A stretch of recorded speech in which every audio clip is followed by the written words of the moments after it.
Okay, so this video is going to look at blood clotting and how that works. So this is kind of one of the first lines of defense. Anytime there's a cut, you're opening up your body to an infection. So one of the first priorities is to close that cut, or to block it so that no pathogens get in, and obviously so your blood can't leak out. So in your blood, you've got red blood cells, and we'll talk about those later.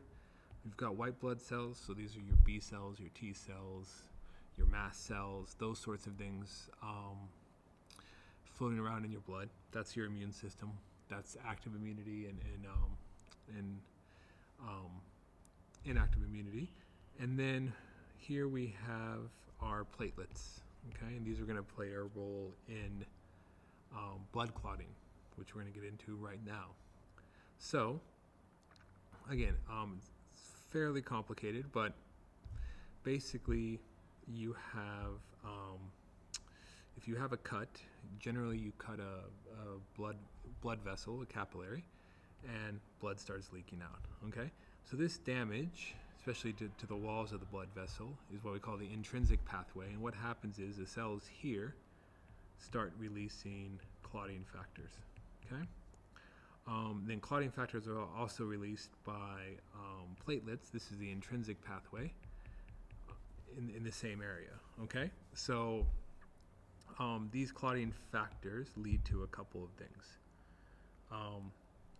So one is they activate platelets. Platelets become activated. It causes vasoconstriction, which means the blood vessels are getting more narrow. So that's going to slow the bleeding. And then this other part of prothrombin, which we're going to talk about in a moment. But this is all known as the Cascade reaction, or the Cascade. It's actually a really complicated thing that you don't need to know about.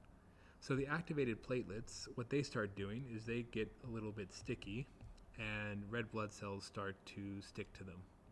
And that forms what we call the platelet plug, and the bleeding stops, okay?